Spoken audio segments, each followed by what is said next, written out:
Na Yesu asifiwe sana, watumishi wa Mungu. Ninawasalimu katika jina kuu la Yesu Kristo. Wapendwa wote duniani kote, unaposikia sauti hii, ni mwinjilisti Steven Maulidi Majaliwa au Steven Majaliwa. Karibu sana kwa channel yetu ya Steven Majaliwa TV. Lakini pia napatikana Instagram, YouTube. YouTube pia unanipata kwa Promova TV. Ukiandika Promova TV, ukiandika Davista Mata Media utanipata, ukiandika Areshe TV ya Burundi utanipata pia. Lakini pia TikTok napatikana kwa jina Steven Majaliwa au Majaliwa TV au Pastor Msomi. Ukiandika Pastor Msomi pia unanipata kwa njia ya TikTok. Nikukaribishe mwana wa Mungu. Ninatamani leo kuna kitu ambacho nataka nizungumze, ambayo ndio agenda kubwa ambayo Mungu alinipa, au agizo kuu ambalo Mungu alisema na mimi mwishoni mwa mwaka wa 2023, mwanzoni mwa mwaka wa 2023 mpaka mwishoni mwa mwaka wa 2023. Kuna agizo kubwa ambalo Mungu alinipa juu ya ulimwengu. Bwana Yesu asifiwe. Ambalo ndo hili ambalo natamani sana hapa nende nikalizungumze na wewe. Kwa wale ambao wamefuatilia shuhuda mbalimbali, hapo awali nilikuwa naitwa Ustadhi Rajabu Maulidi Majaliwa. Ni Muislamu niliokoka kutokea familia ya Kiislamu kabisa. Familia ya Kiislamu kwa watoto 13. Kwa wale ambao walifuatilia ushuhuda huko YouTube na maeneo mbalimbali, mmekuwa mkijifunza na mkifuatilia. Lakini leo tumebaki watoto 5. Lakini katika familia yetu tumepata neema. Wa kwanza kuokoka ni kaka yetu wa kwanza, na mimi nikafuata.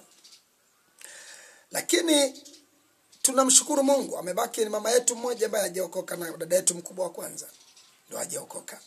Lakini sisi tuliokoka mpaka leo ni watumishi wa Mungu, tumepata neema hii. Naomba nikwambie tukio ambalo Mungu alinituma. Baada ya kuokoka nimekaa zaidi ya miaka 7 ndani ya wokovu. Lakini mwaka 2023 Mungu kuna kitu alisema na mimi. Bwana Yesu asifiwe. Sasa hivi nina takriban, kwa sababu toka nimeokoka ni zaidi ya miaka 11. Zaidi ya miaka 11. Sasa wakati naendelea na wokovu, kuna mambo Mungu alikuwa anaendelea kusema na mimi. Jambo kubwa ambalo alisema na mimi 2023 ni juu ya habari ya manabii wa uongo, ambapo tukio hili na hatua hizi za kuwafichua manabii wa uongo zilianza toka mwaka wa 2018. Baada ya mwaka 2018 mwezi wa 11 ndipo kuna tukio lilinikuta. Baada ya hapo ndo ikawa agenda ambayo Mungu aliweka ndani yangu. Pia mojawapo wa agenda ambayo aliweka ndani yangu ilikuwa ni kufichua siri za manabii wa uongo. Sasa 2018, 2019, 20, 21, 22, 23 ndipo Mungu, mwaka 2023 mwezi wa kwanza, ndipo Mungu akaanza kunielekeza sasa kitu ambacho Mungu amenituma kufichua habari za manabii hawa. Akaniambia naomba nisome maandiko hapa, na kabla sijasoma nitaenda kuomba Mungu ili tuweze kuanza vizuri. Tuanze na Bwana, tutembee na Bwana, na Roho Mtakatifu aendelee kuwa pamoja nami. Nimefichua habari hizo za manabii wa uongo kwa kupitia mitandao ya kijamii, WhatsApp, kupitia YouTube. Ukifuatilia Areshe TV utakutana na klipu ambayo nimefundisha juu ya habari manabii wa uongo nikiwa Burundi. Lakini pia nimefundisha nikiwa maeneo mbalimbali, kwa sababu nimepata neema ya kufinuliwa siri hizo na kufika kwa manabii hawa ambao wanayafanya yale ambayo tuliyafanya katika imani ya Kiislamu. Mafuta na maji ya upako ambayo sisi tuliyatengeneza kwenye madhabahu za Kiislamu na kusoma visomo vya Kiarabu, na ndio hayo wanayatumia ambayo yana react na mapepo, na wamekuwa wakitumia nguvu za aina mbalimbali kutoka kuzimu. Nitapata neema ya kufichua hapa kwa yale ambayo Mungu atanipa leo ili uweze kuyasikia. Yamkini ukusikia huko YouTube na maeneo mengine. Leo upate nafasi basi ya kukutana na ujumbe huu na uweze kuwafungua maelfu ya watu, kwa sababu nimeona Mungu akiwafungua maelfu ya watu ambao walikuwa wamejiungamanisha na madhabahu hizo bila kujua. Na bila macho ya rohoni, mpendwa, uweze ukaelewa kile ambacho naenda kukizungumza. Naomba kwanza, kabla sijaomba, nisome andiko hili kwa ufupi kabisa.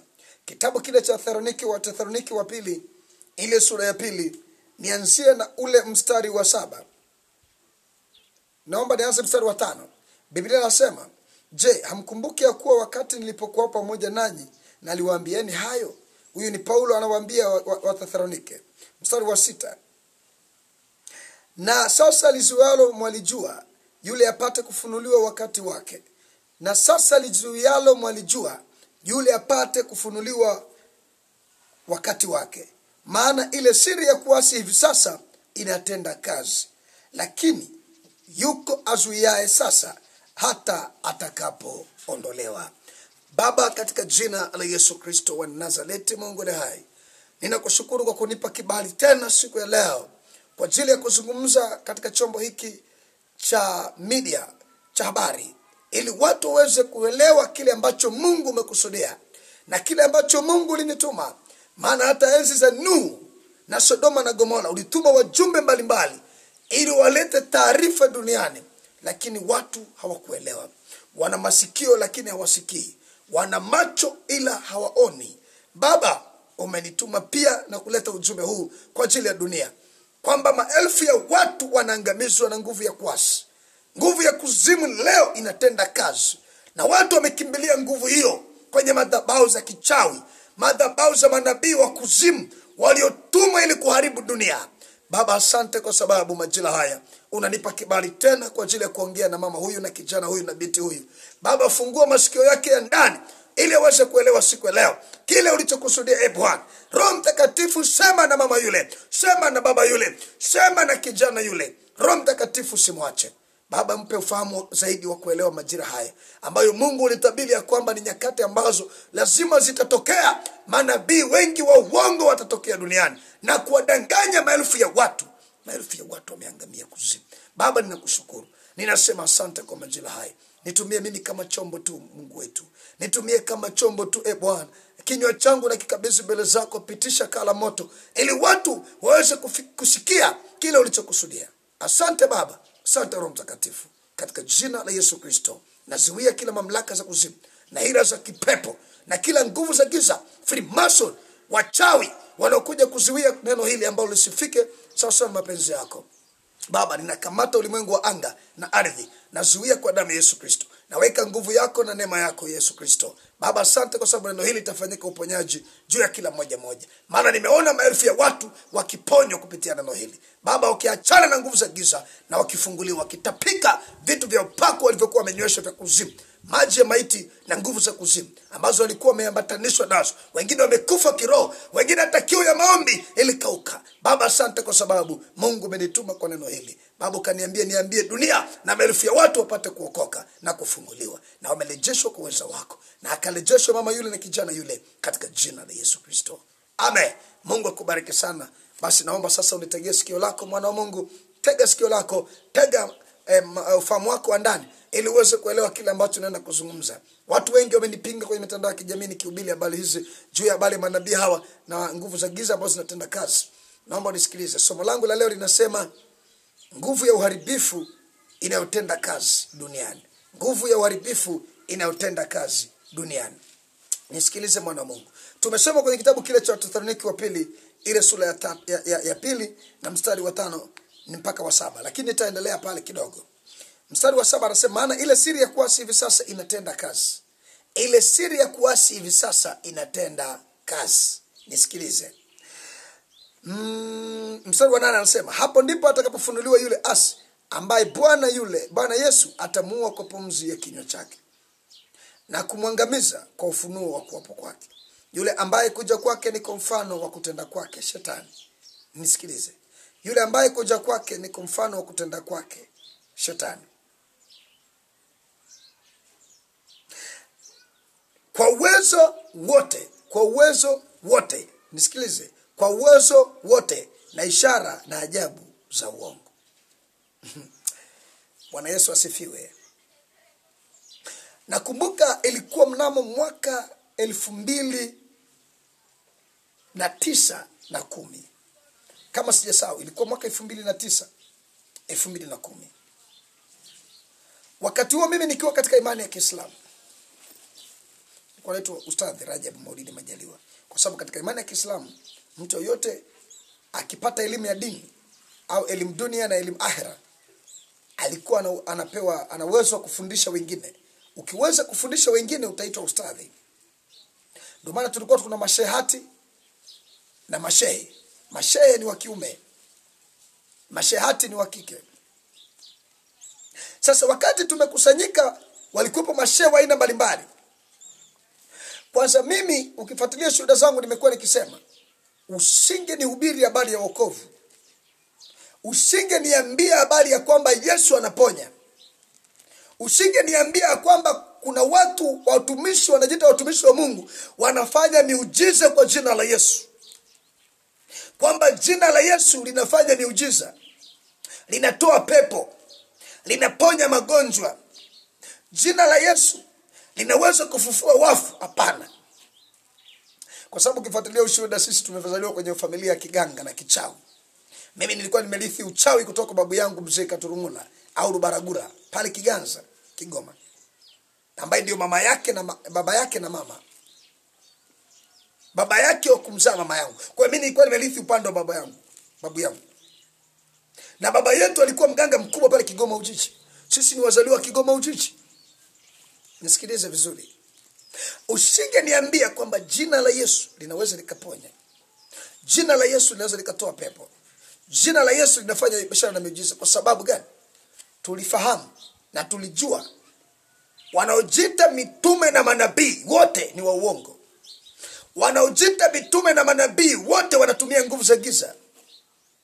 Na wanaojiita wachungaji, watu wanaombea pepo, eti pepo linalipuka, pepo linaondoka, uvimbe unaondoka, sijui nguvu za giza zinaondoka. Hakuna. Tuliamini ni nguvu za giza zinazotenda kazi. Naomba nikwambie hapo utanielewa. Yamkini huwezi kunielewa sasa hivi. Haleluya. Nisikilize. Kwa sababu nguvu hizo 90% sisi ndio tulikuwa tunawapa. Na haya mafuta haya ndio tulikuwa tunayatengeneza. Yanaitwa mafuta ya mzeituni, mafuta ya upako, yana mchanganyiko wa vitu vya kiganga na vya kichawi aina ya 72. Ambapo ndani yake kuna mafuta ya mzeituni, lakini kuna mchanganyiko wa mafuta ya mnyonyo, kuna udi marashi, udi manukato, na inasomewa visomo vya Kiarabu ambao vile visomo ni vya kichawi. Sio kwamba kuna shehe mmoja niliwahi kudisplay nikasema habari zake, anaitwa anajiita Ustadh Shafi. Anaitwa Ustadh Shafi. Yule ametoa anaelezea kwamba mafuta ya upako, yale mafuta ya upako wanayotumia kina Mamposa kina nani, kwamba ni mafuta ambao wanatengeneza. Ni kweli, sijakataa, ni kweli. Sikiliza. Hayo ndio mafuta. Ndio maana unamwona Mamposa mafuta anayotumia yeye sio mafuta sawa sana wanayotumia mafuta ya kula. Sio mafuta kupikia hayo. Lakini Ustadh Shafi akasema yamesomewa visomo vitakatifu vya dua za Mungu. Ninapinga, sikiliza. Hizo dua sio dua za Mungu. Zilizosomea hayo mafuta. Ndio maana Mamposa hayo mafuta anayotumia ni chupa moja la kijani ambalo anaenda pale kwenye madhabahu yake, ana display yale mafuta. Watu lazima mapepo yalipuke, itakuonesha kile tulichokuwa tunakifanya. Mapepo yanalipuka kweli. Hawezi kuacha kulipuka kwa sababu yale mafuta yametengenezwa kichawi, yana nguvu za giza ndani yake ambazo zina reaction na mapepo. Zikikutana na mapepo ni kweli au nguvu za kichawi. Hata mafuta ya mzeituni yale, kwa sababu tunda lenyewe la mzeituni nimefundisha kule, ukiingia Majaliwa TV nimefundisha, Steven Majaliwa TV na maeneo mbalimbali nimefundisha. Nisikilize. Nyie mnaofuata manabii wa uongo kina Mamposa. Mimi nilifunuliwa habari za Mamposa live kabisa. Na ndio maana nikaenda hadi kwenye madhabahu yake. Mungu ananiambia iambie dunia maelfu ya watu wameangamia, wametupwa kuzimu, wanaenda kuungamanishwa kuzimu bila kujua. Kwa sababu hiyo nguvu ya kuasi ipo na inatenda kazi na inaendelea kutenda kazi. Lazima iwepo kwa sababu ni nyakati za mwisho. Maelfu ya watu wanaangamizwa kuzimu bila kujua. Ni nyakati za mwisho. Utahoji, watu wengi wamenihoji, kwa nini watu wanapona? Kwa nini mapepo yanatoka yanalipuka? Sikiliza, Biblia imesema hapa. Sikia. Hapo ndipo atakapofunuliwa yule asi ambaye Bwana Yesu atamua kwa pumzi yake, kwa kichwa chake, na kumwangamiza kwa ufufuo wake. Yule ambaye kuja kwake ni kwa mfano wa kutenda kwake Shetani. Anatenda. hao manabii wametumwa na Shetani. Na kuna manabii wa aina 3 ambao tutaenda kuwazungumza. Mnasikia ukina Ezekiel, sasa hivi Ezekiel yuko hapa Kilimanjaro, Arusha, Moshi hapa Kilimanjaro. Anatenda miujiza. Maelfu ya watu wanamfuata. Watu wamekusanyika pale kwenye viwanja vyao. Wanakunywa hayo maji na hayo mafuta ya upako ya kuzimu, bila kujua kwamba wanaungamanishwa kuzimu bila kujua. Nisikilize mwana wa Mungu, mwenye masikio ndio atasikia na mwenye akili ataelewa. Utaelewa. Waliokuwa na akili na ufahamu wa ndani walielewa. na wamefunguliwa. Maelfu ya watu wametoka kuzimu na wanajificha kupitia maandiko, wanajificha kutumia Biblia hii, ila wanaitumia Biblia kinyume na kusudi la Mungu lilivyokusudia. Nitakufunulia kile Mungu alichosema na mimi. Na kwa nini wanatumia hayo maandiko kinyume? Sikiliza. Wanasema eti Yesu alifanya tope akampaka kipofu. Yesu alifanya tope, alipaka mtu mate, ulimi ukafunguka, bubu akaongea. Sikiliza. Elisha alimwambia Naamani kajichovya mara 7 mto Yordani. Wanayatumia hayo maandiko kinyume na kusudi la Mungu. Ngoja nikuulize maswali mepesi tu ambayo yatakusaidia. Maswali mepesi, haihitaji maneno maswali mepesi tu yatakusaidia, mepesi tu. Baada ya Yesu kumpaka yule kipofu akamwambia kanawe kwenye bilika la Siloamu, kuna mwingine alienda alipakwa tope na Yesu, zile tope alizompaka yule kipofu akaona. Kwani hakukuwa na vipofu wengine? Ngoja nikuulize swali, hakukuwa na vipofu wengine katika mji wa Yerusalemu au Samaria au mji au duniani? Hakukuwa na vipofu wengine? Kwa nini wasidesign yale matope wakayatumia wakayatengeneza yakawa matope ya upako, wakawa wanayachukua wanaenda kuwapaka vipofu wengine? Au Yesu mwenyewe kila kipofu aliyokutana naye kama yule Bartimayo angempaka na wengine akawapaka? Kwa nini? Nisikilize, nitakufundisha. Watu wangu wanaangamizwa kwa kukosa maarifa. Nitakufundisha kile Mungu alichoniambia. Na ndio maandiko hayo yanaangamiza watu. Kwamba Naamani aliambiwa akajichovya mara 7 mto Yordani, na kweli akajichovya akatakasika. Ndio, alitakasika na alipona. Lakini ngoja nikuulize swali. Hakukuwa na wenye ukoma wengine katika mji wa Samaria? Hakukuwa na wakoma wengine? Kwa nini wale wakoma wengine wasiletwe wakajichovya kwenye yale maji, au wakachukua yale maji yakawa ya upako, wakaya package kwenye machupa yakawa machupa ya maji ya upako ya mto Yordani? Wapendwa, tuwe na akili. Iweni na akili. Nazungumza tena, narudia tena. Unajua, ngoja nikwambie, kama huna ufahamu wa rohoni hutaelewa mambo haya. Watatumia hayo maandiko kujifunika, kwa sababu watakuja. Paulo alisisitiza, alionya kanisa akasema, jihadharini na walimu wa uongo. Watakuja walimu wa uongo wakifundisha mafundisho ya mashetani, wakiwadanganya watu kupitia maandiko haya ambao hawana Roho Mtakatifu, na wanaangamia hapo. Ni hawana Roho Mtakatifu. Na kama una Roho Mtakatifu hujajua kumtumia Mungu wako, sikiliza, naomba tu neema Mungu ikusaidie uweze kunielewa. Uweze kunielewa hivi kirahisi. Inahitaji nipafunulia mambo haya. Nilinena kwa lugha siku 2 mfululizo. Mungu ananiambia maelfu ya watu wanaangamia kuzimu, wanaenda kujiungamanisha na madhabahu za giza. Watu hawa wameuza nafsi zao, wameenda kuzimu, wamepokea nguvu za giza za Lucifer, wanatenda kazi na mafuta haya ni ya kuzimu. Mwamposa, ningoja nikwambie, nitakufunulia siri hizo. Mwamposa anatumia nguvu za aina tatu. Kwa nini namzungumzia Mwamposa? Nilipewa assignment ya Mwamposa. Watu wengi wamesema, kwa nini unataja jina la mtu? Sikiliza, lazima tutaje majina yao ili wajulikane, ili watu wanaenda wajue kabisa kwamba tulionywa na tuliambiwa, lakini hatukusikia. Nilipoacha kulisema jina hili na kutaja, nikasema, Mungu nipe hekima ya kuzungumza. Kwa nini? Kwa sababu mimi sikuwa na injili ya namna hiyo. Naomba nielewe vizuri. Steven Majaliwa sikuwa na injili ya namna hiyo. Majaliwa sikuwa na injili ya namna hiyo. Na mimi nilitaka niende na wengine na hekima ya kuhubiri injili ya hekima. Ndio injili ambayo inahubiriwa na wainjilisti wengi sana, na wachungaji wengi na mitume wengi. Wanasema leo tunaenda na injili ya hekima. Tusitaje majina ya watu. Maana ukitaja majina ya watu inaonekana kuchafua watu. Nisikilize mwana wa Mungu. Tunataja kwa sababu Mungu amesema tutaje. Usipofichuliwa uovu unaotendwa na nani ni nani anayefanya haya, hautajua ni nani ambaye ni muovu. Hautajua mbichi ni ipi na mbivu ni ipi. Ndio maana injili ya leo ni ya kisiasa.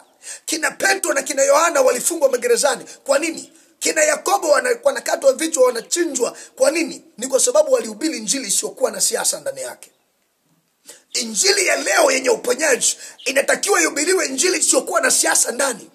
Ukichanganya injili na siasa, hutatimiza mapenzi ya Mungu. Nakwambia ule uhalisia. Wewe utanichukia lakini nasema ukweli. Mungu alisema nimtaje Mwamposa, na nilipoacha kutaja niliugua siku 7. Nilipigwa. Mungu ananiambia kwa nini usemi nimekufichilia siri? Baada ya kuwa nimetoka kwenye madhabahu yake. Mimi nimekanyaga tarehe 2 mwezi wa 7 mwaka 2023.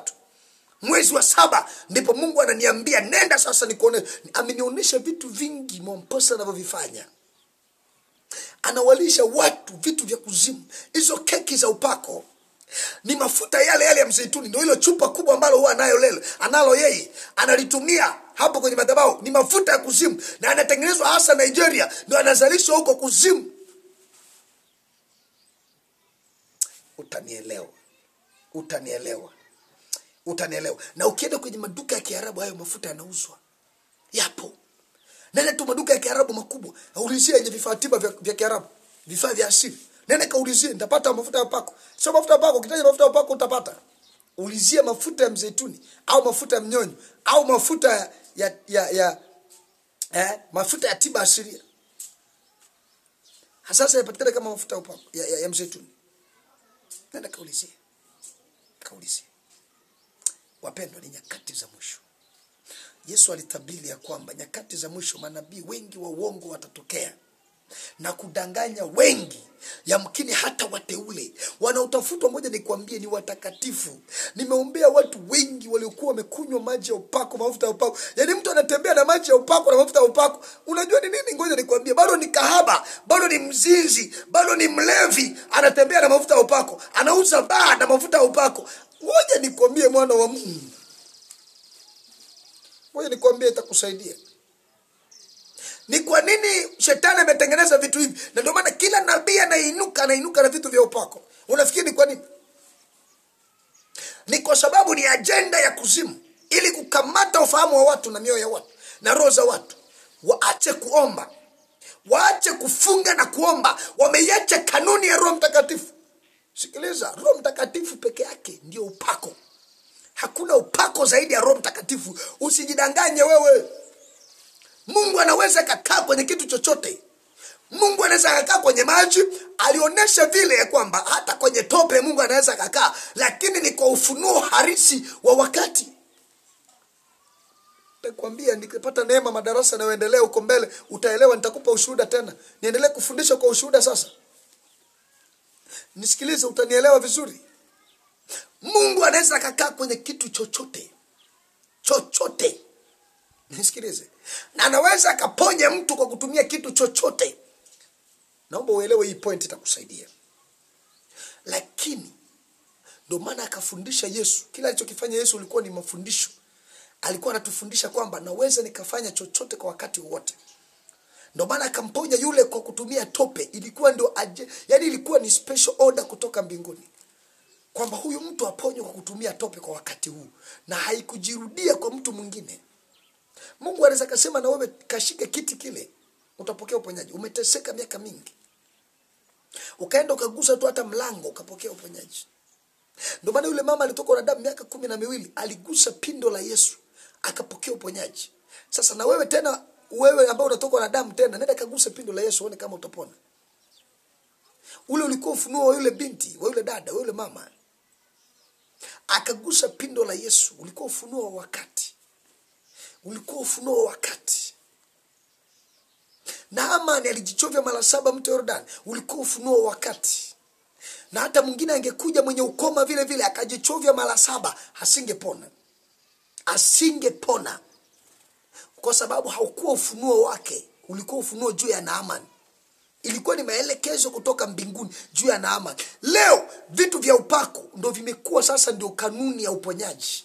Kila anayelipuka, una magonjwa gani, una ukimwi, una uvimbe, una kisukari, una kansa. Sikiliza. Ndipo nilivyofunuliwa, nikaambiwa siku moja, angalia mkanda wa marehemu Kanumba. Mungu ndo ananiambia ule mkanda wa Devil of Kingdom. Ananiambia ili ujue siri nyingine kubwa. Umjue Mwamposa vizuri na manabii kama wao wanavyotenda kazi. Nenda kaangalia mkanda wa marehemu Kanumba. Nilienda nikafuatilia, nikatafuta mkanda ule wa Devil of Kingdom. Mimi nilikuwa sijawahi kuangalia vizuri. Toka 2012 Kanumba amekufa. Nilikuwa sijawahi kufuatilia vizuri kwa makini. Kumbe Mungu alikuwa amenifunika tu kwa makusudi, kwamba kuna wakati utafika wa kusudi niloweka ndani yako. Utaangalia ule mkanda sio kimwili, ni kiroho. Kuna watu wanaangalia ule mkanda kimwili. Kuna watu wanafuatilia ule mkanda kimwili, ufuatilie kiroho. Nakupa assignment. Marehemu Kanumba alifichua siri za manabii wa uongo kutoka kuzimu. Na ndivyo wanapopokea hizo nguvu. Hata yeye akaonesha namna alivyoenda kupokea nguvu ili aje kuwa mchungaji mkubwa, afanye ishara na miujiza. Na muujiza wa kwanza ni kumponya mtu aliyekuwa na uvimbe. Ndio wanaofanya kila Mwamposa ni miujiza hiyo hiyo. Ngoja nikwambie hiyo siri. Shetani lazima afanye miujiza. Kwa sababu kwanza magonjwa 100% yametoka kwa shetani. Ana uwezo wa kuwapa nguvu watumishi wake, wakaenda kuitoa hiyo magonjwa, wakaja kuyaponya ili muamini, mkamate ufahamu, uamini kwamba huyu ni mtumishi wa Mungu kweli. Na analitumia jina la Yesu lile. Kulitaja jina la Yesu sio shida. Hata mchawi anaweza kulitaja jina la Yesu. Hata mganga anaweza kulitaja jina la Yesu. Kahaba analitaja, lakini sio kwamba ndio linatenda kazi. Unasema nayatoa wapi? Nenda kaangalie kitabu cha Matendo ya Mitume. Ile sura ya 19, 13, kulikuwa na wana 7 wa mtu mmoja anaitwa Skewa. Hawa watu walisikia Yesu anatajwa kwa jina la Paulo. Paulo anamtaja Yesu. Anatoa mapepo, anafanya miujiza kwa jina la Yesu. Wakasema na sisi tujaribu kutoa mapepo. Walikuwa ni wapunga pepo hawa. Wapunga pepo maana yake ni waganga wa kienyeji. Wakasema tujaribu kulitaja jina la Yesu kwa mtu mwenye pepo. Nisikilize. Utofauti wa kumpokea Yesu na kulitaja jina la Yesu. Na kutaja jina la Yesu kwa kumaanisha ukiwa huko kwenye madhabahu ya giza, lakini unamaanisha kwamba alifanya miujiza. Wale mapepo walisema Yesu tunamjua na Paulo tunamjua, ninyi ni kina nani?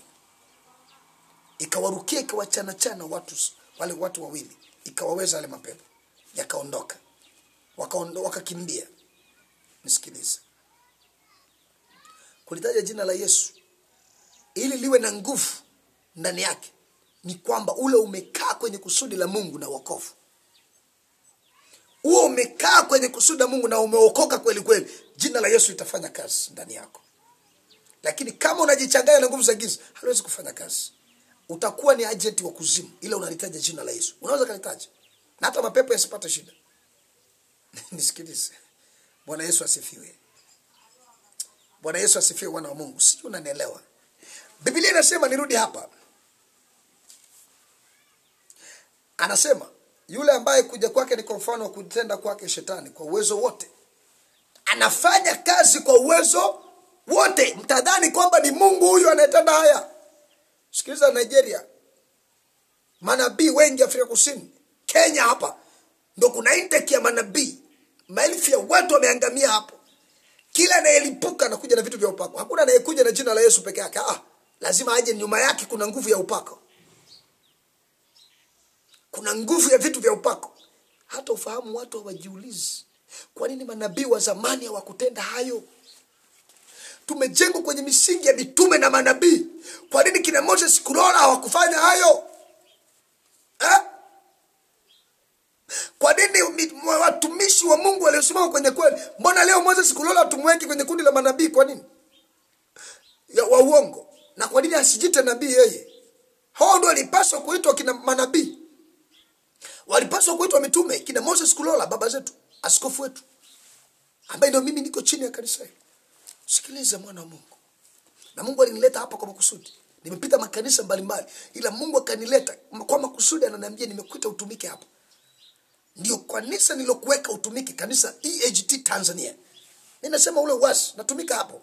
Na ndio Mungu aliponiweka kwa kusudi lake, ili niatende mapenzi yake.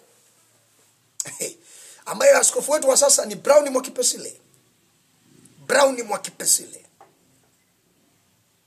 Kwa nini wale kina Moses Kulola wasingejita manabii na mitume? Kwa nini? Kwa nini? Ndio maana nakwambia hivi, uwe na mashaka na kila mtu anayejita mtume au nabii. Uwe na mashaka naye sana. Kila mtu atakayejita mtume, akiripuka tu mtu akajita mtume au akajita nabii, kana mashaka naye sana.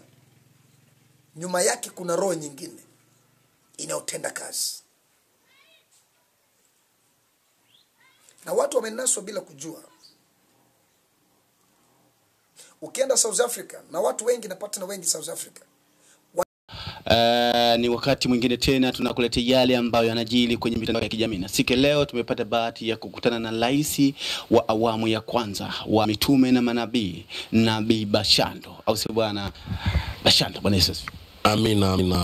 Niko poa kabisa, nashukuru. Mambo yanaenda vizuri sana. Sawa. Tumeona kwamba umepata mwaliko wa Pastor Ezekiel. Pastor Ezekiel anafanya mkutano hapa Tanzania tarehe 14 mpaka tarehe 16 pale Kia, na wewe ni miongoni mwa manabii ambao wamealikwa. Tunataka tufahamu mwaliko ulikujaje? Kuna ukaribu wote ambao sisi hatufahamu na Pastor Ezekiel? Okay, right. Kwanza kabisa mimi na Pastor Ezekiel hatufahamiani. Kama nilivyowahi kukuambia kwamba aliwahi mkutano Biafra, nikaenda pale na mzee Maboya, lakini hata kusalimiana tulisalimiana tu juu kwa juu, lakini hatukupata nafasi ya hatufahamiani naye. Mimi namjua ila sidhani kama yeye ananijua na sijui kama ananijua. Isipokuwa ana mtoto wake kwa hapa Tanzania anaitwa Nabii Utukufu. Nabii Utukufu yule wa Arusha. Nabii Utukufu tunafahamiana naye kwa kuunganishwa na Nabii Joshua, rais wa mitume na manabii. Kwa Nabii Utukufu tumefahamiana naye sio muda mrefu sana, kwa sababu nadhani yeye ni miongoni mwa watu ambao walikuwa wamepewa taarifa tofauti jinsi nilivyo. Kwa baadaye alikuja akanigundua mimi ni mtu wa aina gani, kwa tunafahamiana naye kwa aina hiyo. So aliyenialika kwenye mkutano huo of course ni Nabii Utukufu. Na tunaenda kule, siendi kuhubiri. Kwa watu wasije wakaenda na matarajio Bashando atahubiri. Mikutano ya Pastor Ezekiel huwa anahubiri yeye mwenyewe. Lakini nimepata tu neema ya kwenda kuwa kwenye timu ya maandalizi, timu ya kufanya kazi, kuhamasisha, kuita watu aje kwenye mkutano. Sasa unajua kwa watumishi kama wale ambao wameshatoboa anga, yule ametoboa anga kanisa, yani ametoboa anga, yuko mbali. Ni sawa leo Tanzania upigiwe simu na Mwamposa kwambie naandaa mkutano wangu Songea au wapi, naomba kwenye timu ya maandalizi uje uhamasishe. Yani busara ni kwenda, kwa sababu level ambayo ameshaifikia wewe ndio unaitafuta. Kwa hiyo huwezi kujua kwenye kutumika chini yake, hata kama amefanya kazi kwa siku moja, Mungu akaangalia moyo wako akakuinua kwa viwango vyake. Kwa mfano Jack Chen